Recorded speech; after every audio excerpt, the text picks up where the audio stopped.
Há flores no caminho. Capítulo 6. Por amor a Jesus.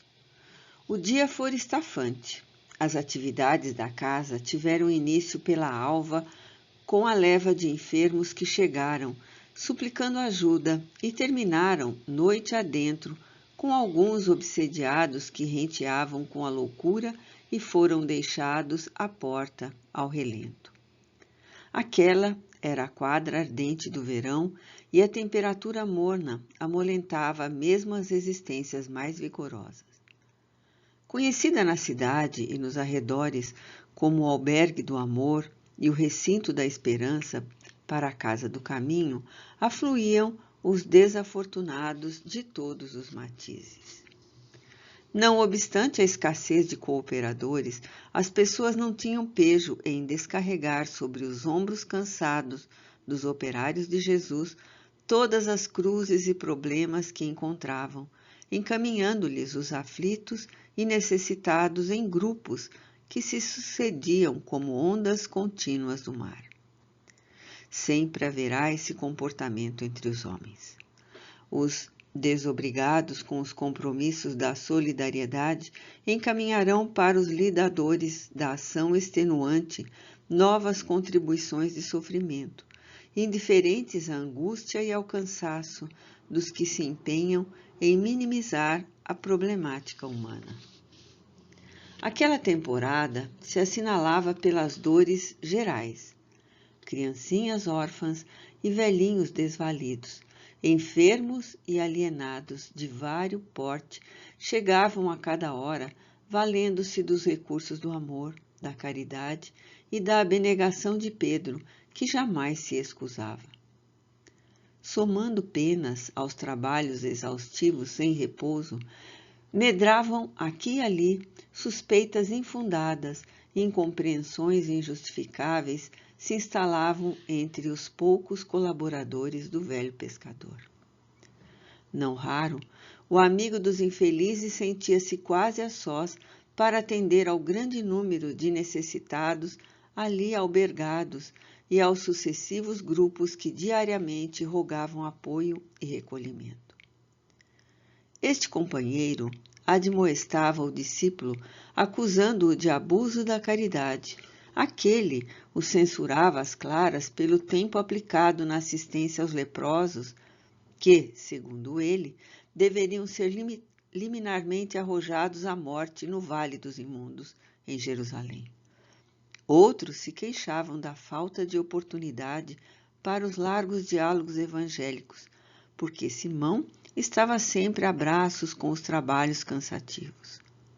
Por fim, afirmavam diversos que a casa não sobreviveria naquelas condições, considerando a possibilidade de as autoridades do Sinédrio mandarem fechá-la, por albergar mulheres de vida equivocada, publicamente conhecidas. Simão ouvia as insinuações malevas, as ingratidões e os sarcasmos indisfarçados em silêncio. Alguns o tinham na conta de covarde e demonstravam conhecer-lhe a fraqueza das negações. Pessoas amigas não ocultavam o desagrado ante a programação pesada que o companheiro de Jesus se impunha, convidando sem palavras os demais obreiros à dilatação das forças e da ação na caridade.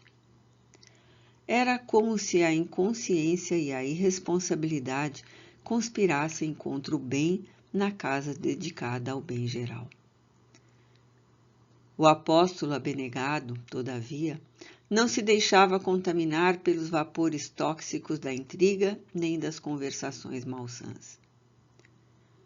À medida, porém, que o desgaste físico e mental liminava as forças, foi acolhendo sem perceber o vírus do desânimo.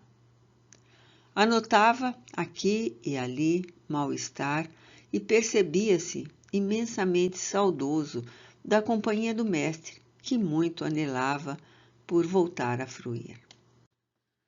Quando se fez silêncio nos largos pavilhões humildes, onde a dor encontrava lenitivo e as vozes do aturdimento obsessivo silenciaram, Simão assentou-se sobre a sombra de uma vetusta figueira brava, esparramada pelo pátio interno da casa do caminho, e recolheu-se em meditação e prece. A noite agradável fizera-se um álbum natural de recordações.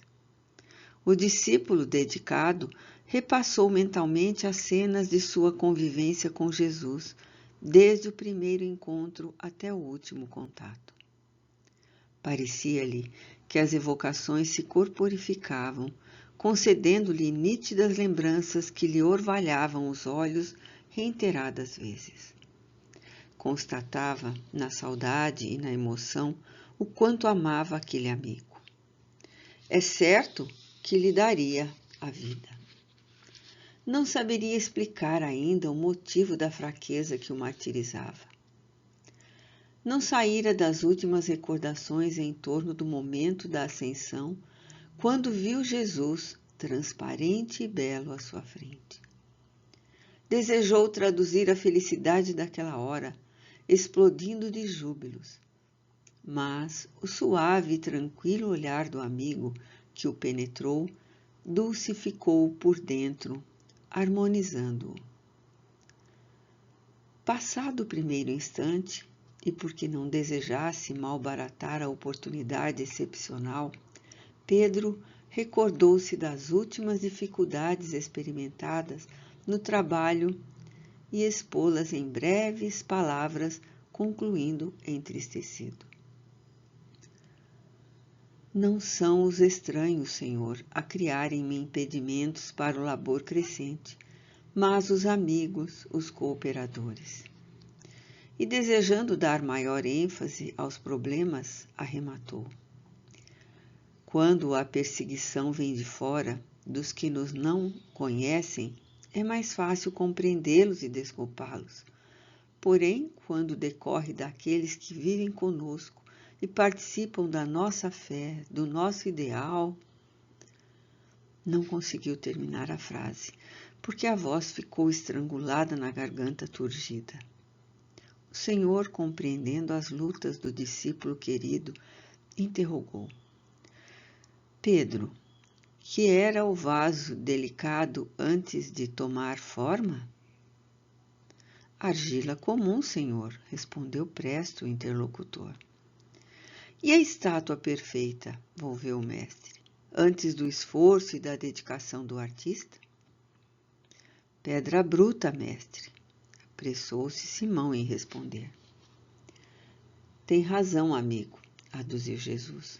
Sem o trabalho consciente, nem a arte do oleiro, o vaso não se teria formado, permanecendo perdido no barro úmido. Não fossem a paciência e a habilidade do escultor, a estátua que dormia na pedra grosseira lá permaneceria sem qualquer beleza ou utilidade. Fazendo breve pausa, o mestre prosseguiu. Os homens, à semelhança da argila, sem forma ou pedra grosseira, aguardam que os escultores dos nobres ideais lhes plasmem beleza e forma, delicadeza e utilidade, vencendo as suas existências a golpes de paciência, perseverança e fé, até que colimem os objetivos para os quais foram criados pelo Pai. Relegá-los à própria ignorância seria condená-los à inutilidade. Cumpre-nos compreender-lhes a situação, o degrau em que estagiam no processo da evolução e ampará-los, mesmo que se neguem às nossas mãos plasmadoras de formas e cultivadoras de bênçãos. Além disso, convém considerar que eles são hoje o que já foste ontem. O tempo e o amor divino cuidaram de ti por intermédio de outros que te alcançaram, cabendo-te agora a tarefa de cuidar deles, a fim de que cheguem até onde te encontras. Dando margem a que o ouvinte penetrasse o conteúdo profundo das suas palavras, o Senhor silenciou para logo concluir. Se não exercitamos o amor e a caridade com aqueles com quem convivemos, como provaremos os próprios valores quando chamados a tolerar e a suportar os que nos são desconhecidos?